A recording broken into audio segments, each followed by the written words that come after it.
네, 오늘 주시는 말씀은 요나서 1장 말씀입니다. 요나서 1장 1절부터 10절까지 말씀 우리 교독하도록 하겠습니다.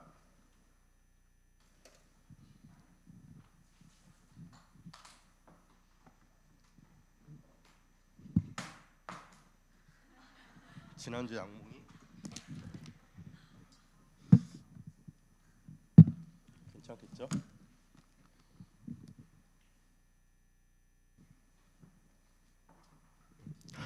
요나서 1장 1절부터 10절까지 말씀 우리 교독하도록 하겠습니다. 여호와의 말씀이 아미떼의 아들 요나에게 임하니라. 이르시되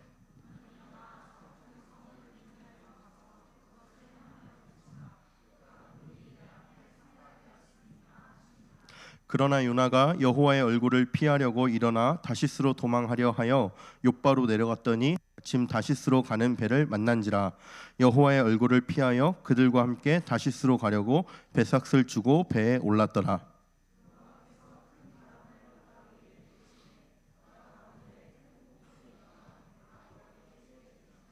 사공들이 두려워하여 각각 자기의 신을 부르고 또 배를 가볍게 하려고 그 가운데 물건들을 바다에 던지니라.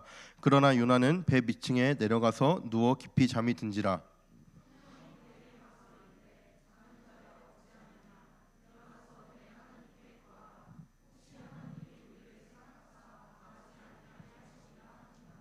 그들이 서로 이르되 자 우리가 제비를 뽑아 이 재앙이 누구로 말미암아 우리에게 임하였나 알아보자 하고 곧 제비를 뽑으니 제비가 요나에게 뽑힌지라.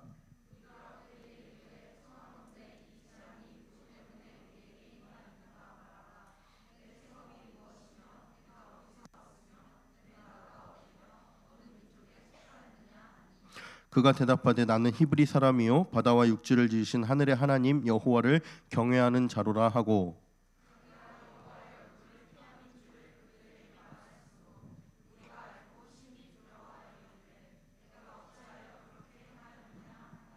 아멘. 네. 광고를 좀 한 가지만 하고 설교를 좀 시작하겠습니다. 우리 소그룹 중에 북유럽이라고 있어요. 네, 책 읽기 소그룹인데 그걸 한번 7월 달부터 좀 매달 좀 해보려고 해요. 7월 달에는 오늘 이제 팀에서 광고 나갈 거예요. 세 권의 책을 제가 선정했어요. 하나는 영성에도 색깔이 있다 이 책인데요. 이거는 다양한 신앙의 색깔이 있다는 책을 이제 이야기를 하고 있고요. 9가지 신앙의 색깔이 나오거든요. 그래서 한 챕터가 끝날 때마다 한 가지 신앙의 색깔이 내 스타일과 이게 적절하게 어울리나 이런 걸 뭐 테스트하는 것도 있고, 이거는 그 9가지 색깔을 다 우리가 골고루 균형 있게 갖춰야 된다는 이야기를 하는 책이에요. 그래서 마지막에 가서 내가 조금 낮게 나온 영역의 색깔, 그 색깔을 개발하기 위해서 어떻게 해야 되는가, 뭐 이런 것들도 같이 이야기할 수 있는 그런 책이에요. 그래서 이것도 이제 주일날 11시 반부터 1시까지. 그래서 이거는 같이 한번 관심 있는 분들 한번 신청해 주시면 좋을 것 같아요. 두 번째 책은 신앙이 예전 같지 않아라는 책인데요.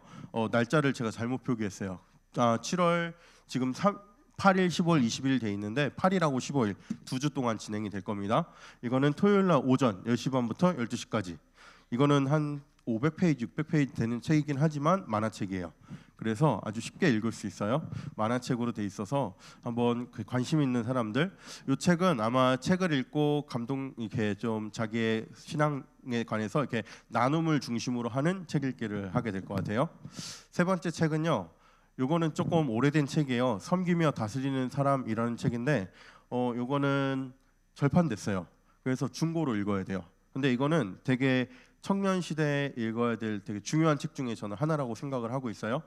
이거는 7월 8일, 15일 오후 4시 반부터 4시부터 5시 반 리더 양육 끝나고 할 거예요.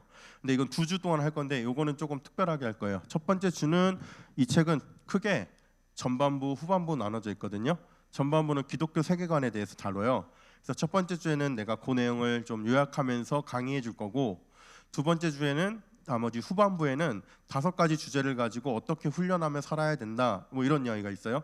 그래서 그거를 한 챕터씩 나눠서 뭐 정리해서 서로 이야기하는 방식으로 진행을 하려고 합니다. 그래서 세 권의 책 중에 마음에 드는 책 해서 읽어보고 싶은 책 있으면 신청해 주시고요. 이렇게 하면 신청 잘 안 하죠.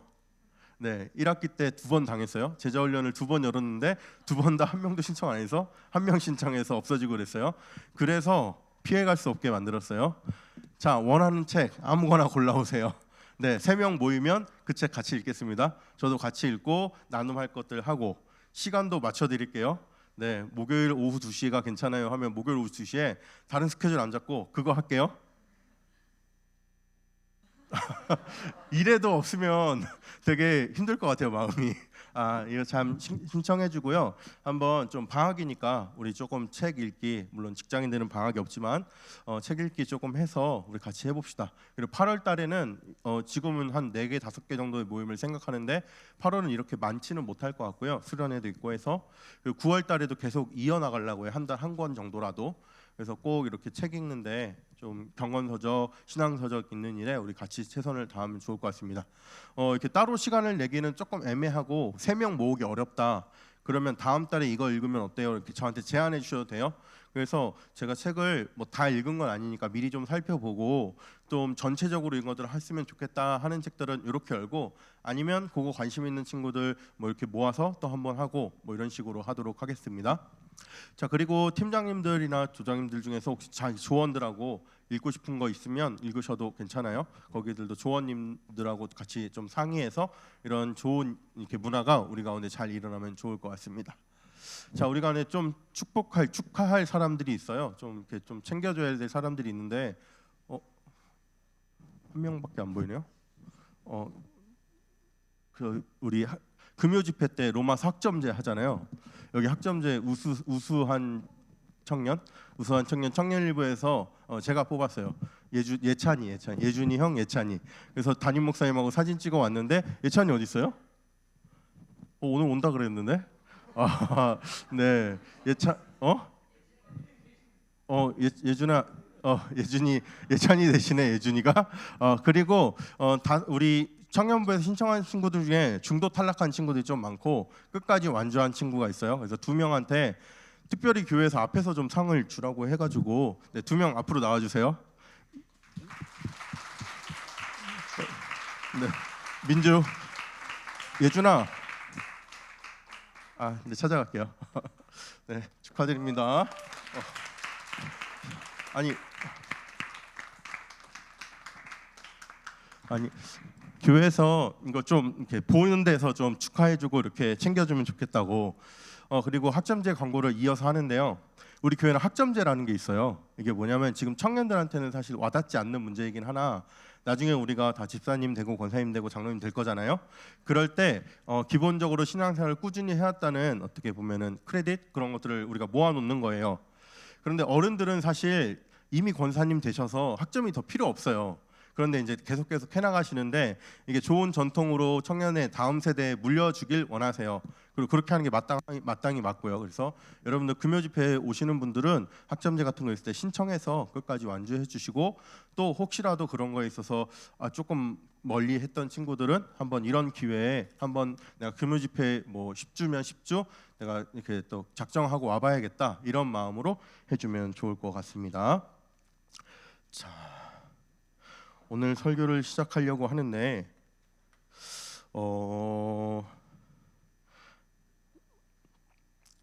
오늘 설교 제목을 그러나 그리고 또 그러나라고 잡았어요. 이것을 오늘 설교 본문 이제 성경 본문에서 그러나를 잘 찾아 있는데 하나는 잘 보이고요, 하나는 안 보여요. 안 보이는 건 내가 나중에 이야기를 해줄 거예요. 요나예요. 요나 이야기하면 떠오르는 이야기 많이 있죠. 많진 않고 딱 하나 있죠. 물고기 속에 들어간 이야기. 네.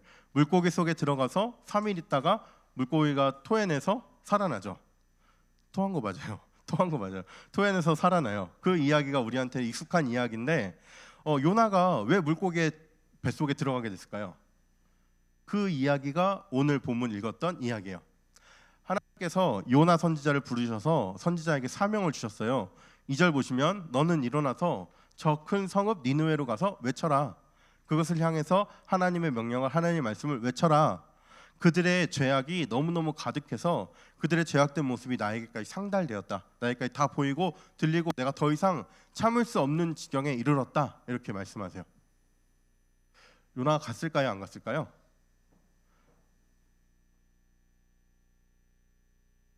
네, 안 갔어요. 지금 잘 듣고 있는 거죠? 네, 안 갔어요. 이 3절 한번 읽어보겠습니다. 시작. 그러나 요나가 여호와의 얼굴을 피하려고 일어나 다시스로 도망하려 하여 욥바로 내려갔더니 마침 다시스로 가는 배를 만난지라 여호와의 얼굴을 피하여 그들과 함께 다시스로 가려고 백삭을 주고 배에 올랐더라. 지금 하나님께서는 니느웨로 가라 그랬는데 첫 번째 그러나 요나는 다시스로 가려고 해요. 요나가 다시스로 가려고 마음을 먹었잖아요.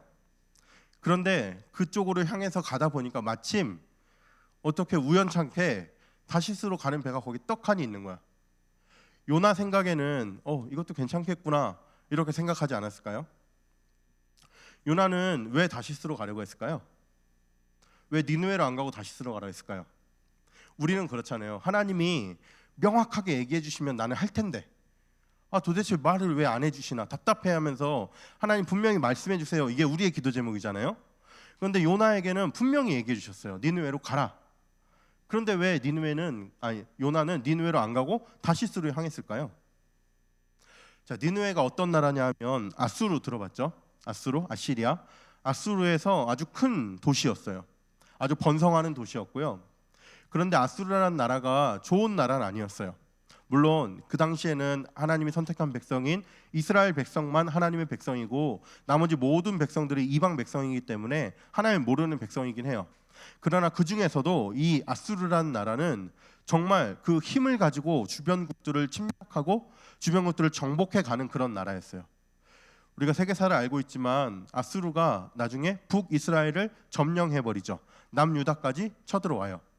이 아수르라는 나라가 그 중동 지역 다 통일하고 이스라엘 남유다까지 해가지고 애굽에까지 진출하려는 그런 계획 가운데 있었던 아주 부강했던 나라예요. 하나님의 백성인 이스라엘의 입장에서, 특별히 이스라엘의 선지자로 부른 요나의 입장에서는 저렇게 이방 민족인 아수르로 가서 왜 전해야 됩니까? 그런 생각이 이 사람한테 드는 거예요. 요나서 이야기를 한번 읽어보신 사람들이 있을 텐데 나중에 요나가 물고기에 잡혀 들어갔다가 다시 토해내서 하나님 말씀대로 니느웨로 가요. 니느웨로 가서 복음을 전하거든요. 신기한 거는 거기에 있는 모든 짐승들까지 다 회개해버려요.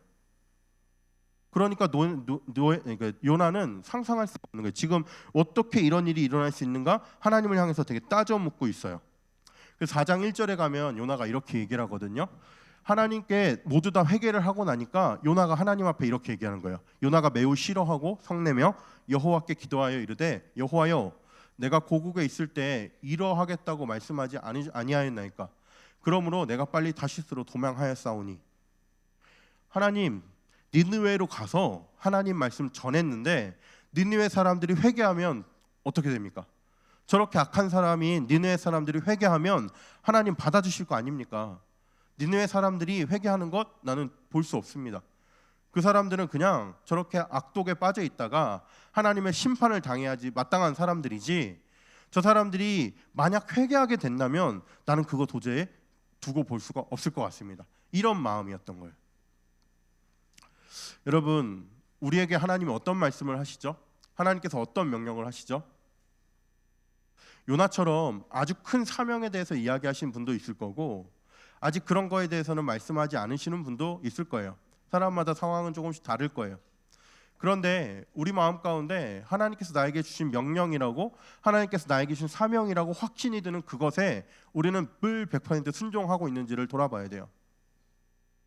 내 생각에는 이건 별로 좋아 보이지 않는데, 내 생각에는 이렇게 하면 별로 좋은 결과가 일어날 것 같지 않은데, 내 생각에는 이 니느웨라는 사람들은 그냥 예수님 믿지 않고 하나님 믿지 않고 그냥 저대로 좀 멸망했으면 좋겠는데 하는 나의 선입견, 나의 생각, 그런 것 때문에 내가 그런 것들을 하나님의 말씀에 순종을 못하고 있는 것은 아닌지 우린 돌아봐야 돼요.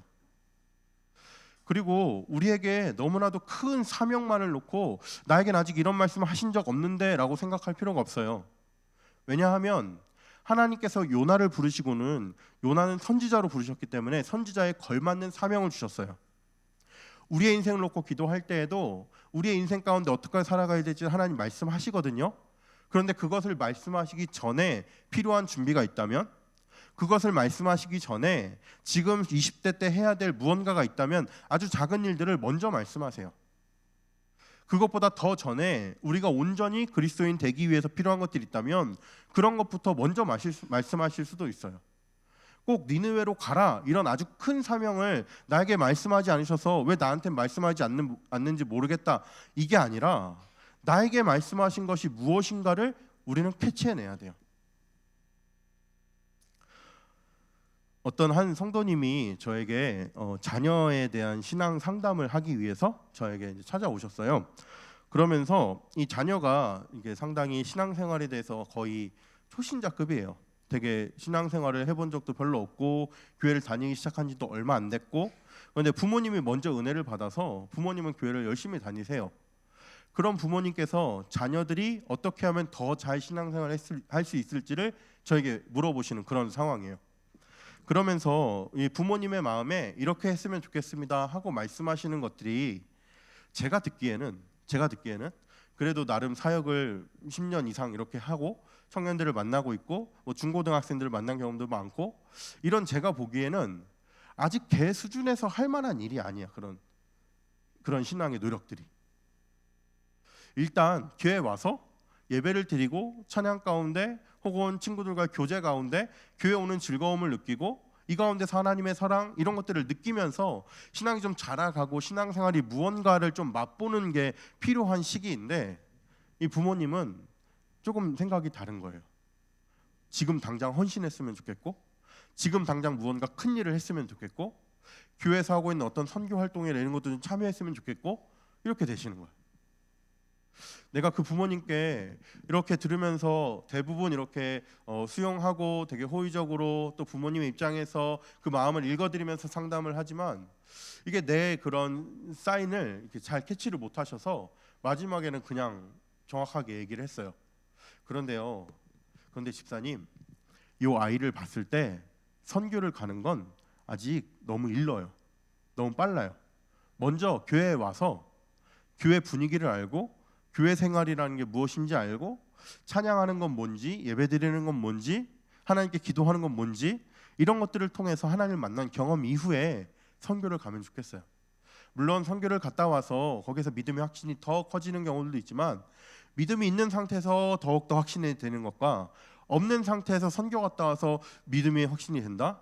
그거는 조금 적절하지 않은 것 같아요 라고 말씀을 드렸어요. 이런 상황에서 그 친구의 입장이 되어보세요. 그 친구의 입장에서 만약에 하나님께 하나님 내가 어떻게 해야 될까요? 라고 기도하면 너 선교 가라 가지 마라 특별하게 말씀 안 하실 거예요. 일단 교회부터 가라 이런 말씀 많이 주실 것 같아요. 우리에게도 마찬가지예요. 이렇게 설교하고 나면 집에서 나눔을 할 때 요나처럼 나에게는 큰 사명을 아직 말씀하지 않으셔서 내 진로가 또 내 인생이 어떻게 될지 난 아직 모르겠어서 내가 순종할지 안 할지, 순종하고 있는지 안 하고 있는지를 잘 이렇게 생각해 보기가 너무 어려워요. 이렇게 생각할 수 있거든요. 너무 큰 문제 말고요. 우리에게 아주 가까운 문제부터 생각해 보세요. 우리가 그리스도인으로 살아가는 데 있어서 기본적으로 해야 되는 기본적인 신앙생활이 있잖아요. 여러분들이 생각하는 그 기본의 신앙생활, 그 기본의 신앙생활들 속에서 여러분들은 하나님의 말씀대로 하나님의 명령대로 제대로 순종하고 있어요? 아니면 그것이 내게 조금 귀찮은 일이라서 혹은 나에게서 조금 이것보다는 이렇게 꼭 안 해도 될 것 같은데 이런 나의 선입견 때문에 마치 다시스로 향하는 것처럼 다른 방향으로 내가 원하는 방향으로 신앙생활을 해나가려고 노력하고 있어요? 저는 설교가 상당히 실제적이어야 된다고 생각을 하거든요. 그래서 사실 저는 예화가 별로 없어요. 그렇죠? 누구 어떤 이야기 얘기 잘 안 해요. 그런데 우리 안에 일어나는 이야기는 하는 편이에요.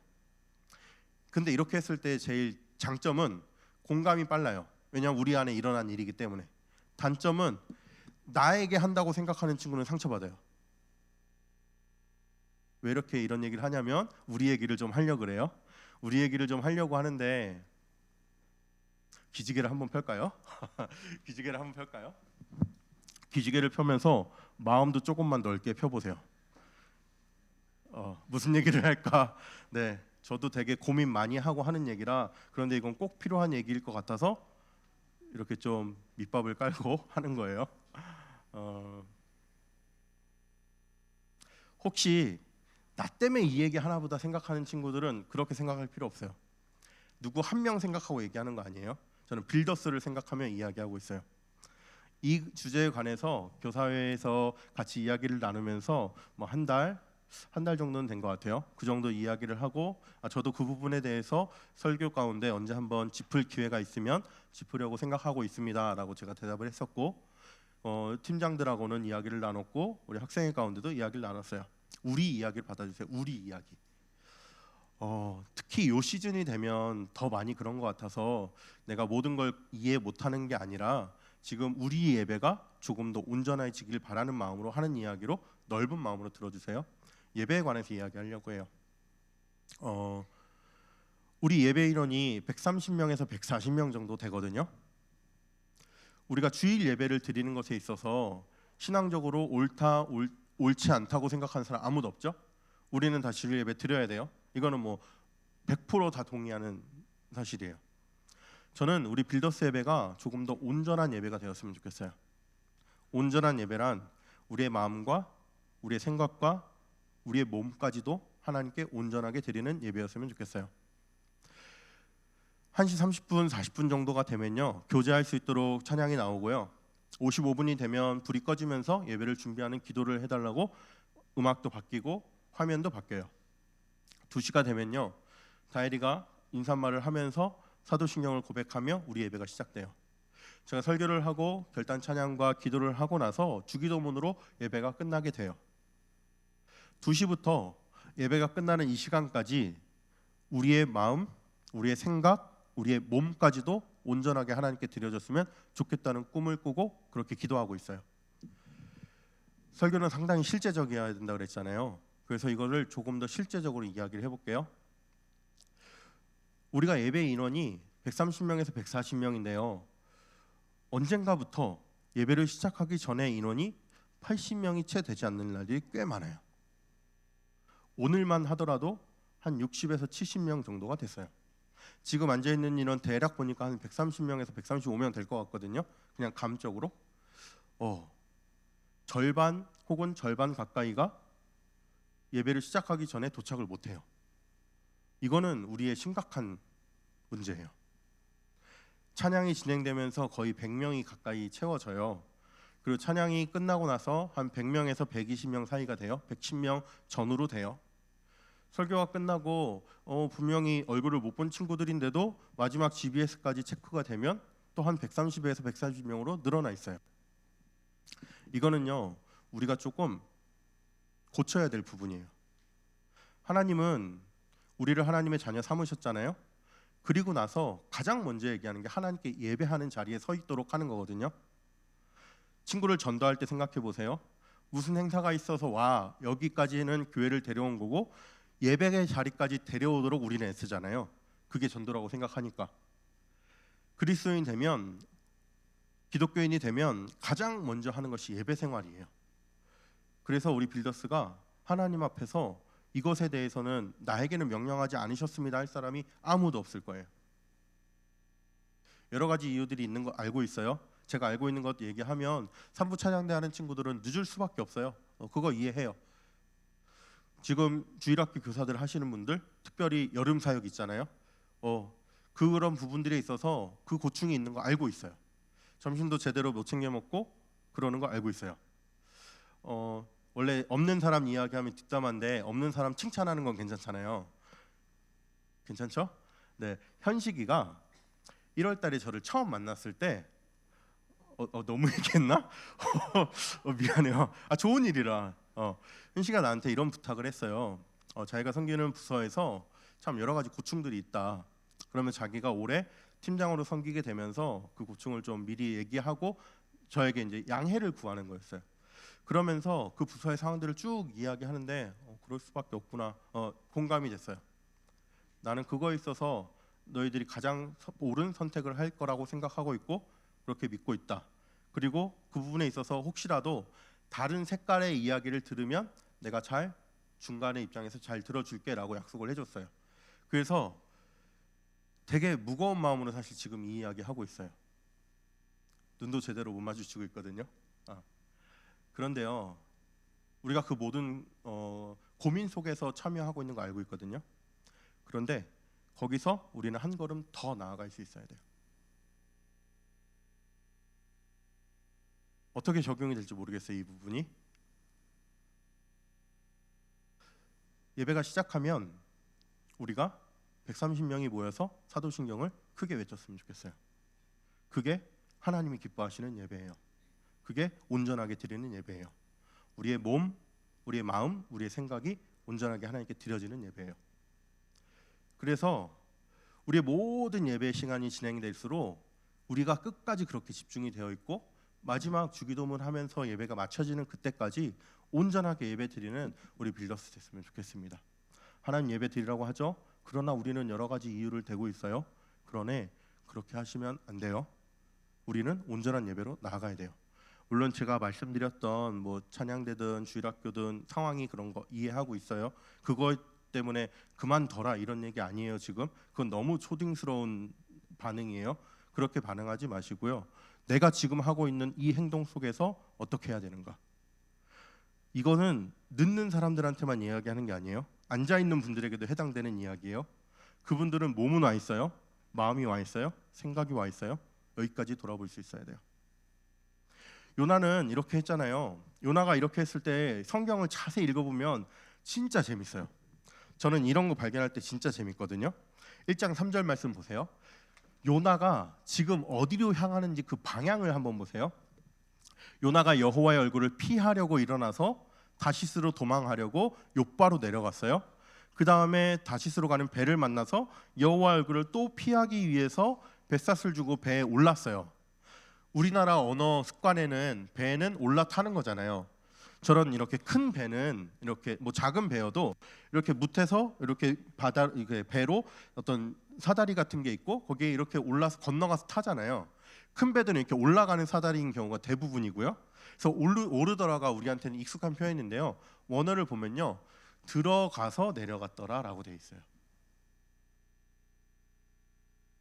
지금 요나가 있던 지역이 조금 더 북쪽 지역이었나 봐요. 항구와는 조금 더 항구보단 좀 북쪽이었나 봐요. 욥바로 내려갔어요. 그리고 배에 들어가서 내려갔어요. 계속해서 내려가는 이야기를 내려가는 그림을 보여주고 있거든요. 5절 말씀 보세요. 요나가 어디까지 내려갔냐면 사공들은 두려워해서 각각 자기의 신을 부르고 또 배를 가볍게 하려고 그 가운데 물건들을 바다에 던지니라. 그러나 요나는 배 밑층에 내려가서 고다운 내려가서 그 다음에 누워서도 그냥 눕는 게 아니라 아래로 누워 이렇게 돼 있어요. 원어로는 눕는 게 다 아래로 눕지 위로 눕는 경우 있어요? 아니죠. 성경에서 이렇게 단어들 가지고 그 의미들을 계속 살려주고 있어요. 이스라엘 사람들의 생각 속에서는 하나님 어디 계실까요? 하늘에 계시죠. 지금 요나는 하나님을 향해서 하나님을 피해서 내려가고 배 밑에까지 내려갔어요. 배 밑에 내려가서도 아래로 누워서 지금 하나님과 가장 먼 위치에 지금 요나가 있는 것들을 여기서 보여주고 있어요. 자, 그럼 하나님 어떻게 하실까요? 4절 말씀 읽어보겠습니다. 시작. 그러나 여호와께서 큰 바람을 바다 위에 내리시매 바다 가운데 큰 폭풍이 일어나 배가 거의 깨지게 된지라. 그러나 요나는 다시스로 향하려고 했지만 그러나 하나님께서는 다시 한번 요나를 쫓아가세요. 큰 바람을 바다 위에서 내리셔요. 위에까지. 하나님이 계신 하늘에서부터 하나님의 그 명령을 받은 그 자연 현상들이 하나님의 명령이 지금 바다 위까지 내려와 버렸어요. 요나는 피하기 위해서 욥바로 내려갔다가 배 안으로 들어가서 내려갔다가 저 안에 내려갔다가 누워서 내려 아래로 누웠잖아요. 계속해서 여러 단계를 통해서 하나님을 향해서 더 멀어지는 그림을 그리고 있는데 하나님께서는 한 방에 그냥 내려오셨어요. 요나가 지금 하나님과 가장 먼 곳이라고 생각했던 그 은유적인 의미로서 가장 먼 곳이라고 생각했던 배 밑이 불안한 상황까지 하나님께서 한 방에 내려오셔서 꺾어버리셔요. 그 아래에 이상한 저게 글씨거든요. 히브리어 이스라엘 글자예요. 3절에 그러나라고 돼 있었잖아요. 그러나 요나가 일어나서 다시스로 향하려고 이렇게 돼 있었잖아요. 그 앞에 빨강색으로 해놓은 이렇게 뭐 막대기 같은 거 보이세요? 이게 그러나라는 접속사예요. 4절을 시작하면서도 빨간색 막대기 보이세요? 그러나라는 접속사로 시작하고 있어요. 하나님이 요나에게 명령하셨어요. 니느웨로 가서 내 말을 전해라. 그러나 요나는 다시스로 향했어요. 다시스로 가는 요나를 보고 하나님 가만히 내버려 두지 않으시고, 그러나 하나님은 폭풍을 보내셔서 요나를 쫓아가고 계세요. 요나는 무서운 상황일까요? 감사한 상황일까요? 무섭겠죠? 근데 무서운 게 아니라 감사한 거예요. 왜냐하면 하나님의 말씀대로 살아갈 수 있는 그 기회를 계속해서 하나님께서 주고 계시기 때문에.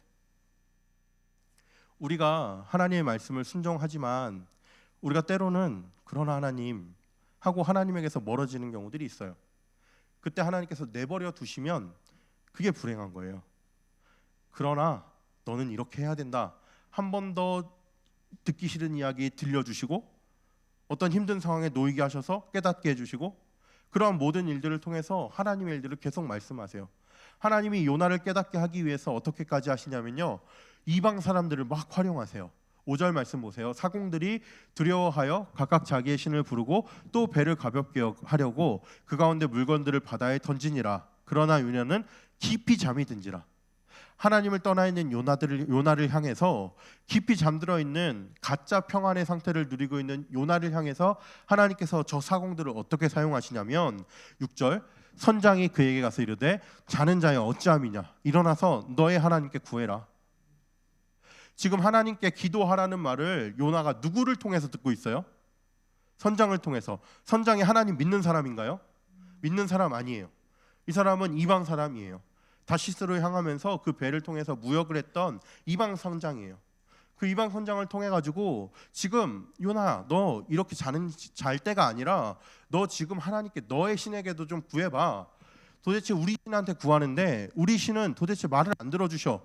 우리 기도를 안 들어주셔. 너의 신한테도 좀 구해봐. 우리 모두 다 죽게 생겼어. 지금 이 말을 하는 거예요.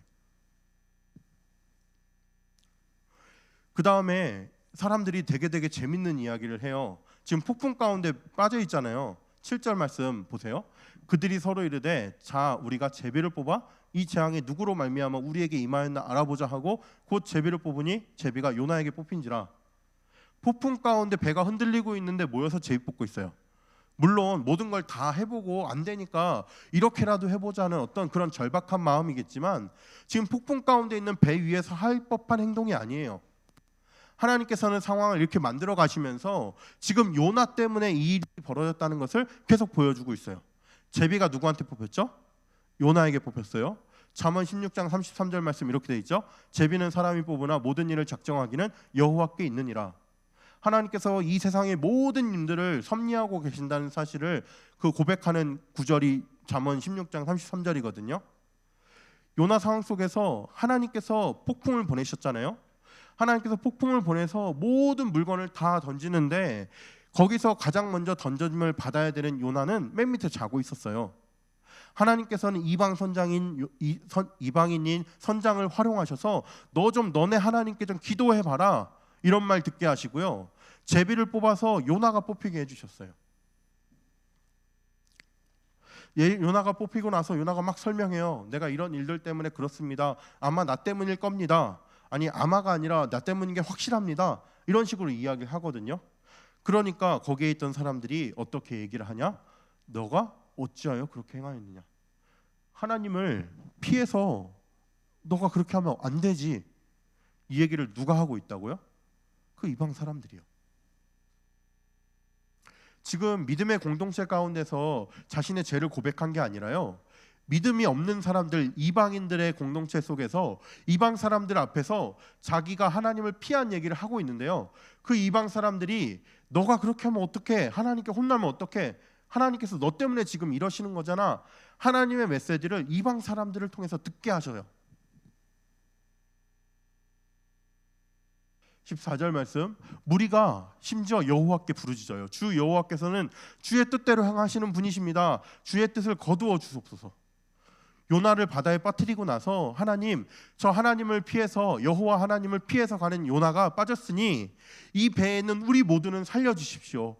하나님이 요나 때문에 그러신 거 알고 있습니다. 하나님이 뜻하시면 이 풍랑이 다 잠잠해질 것을 알고 있습니다. 하나님의 뜻대로 해주십시오. 하나님께서는 이렇게 여러 가지 방법들을 통하여서 하나님이 요나에게 처음 주셨던 니느웨로 가라는 그 명령을 받아들이게 하나님 하고 계세요. 여러분, 여러분에게 하나님께서 어떤 명령을 하시나요? 나 개인적으로 어떤 명령을 받으시나요?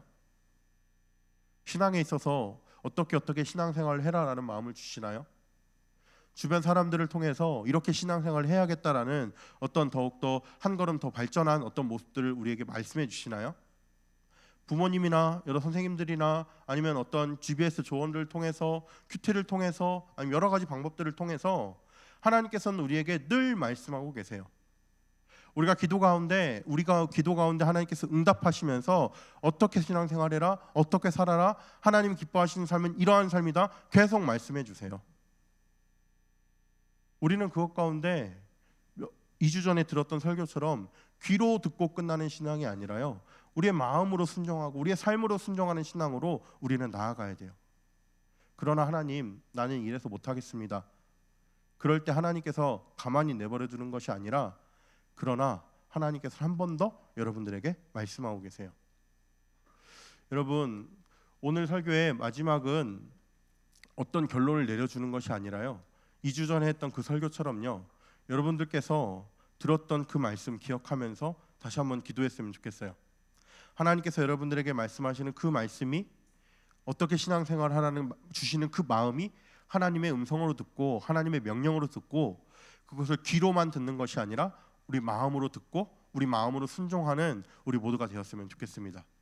다시 한번이라는 찬양을 부를 텐데요, 이 찬양의 고백이 우리에게 빛을 비춰주셨을 때 우리가 다시 한번 믿음으로 고백하겠습니다, 이런 찬양의 고백입니다.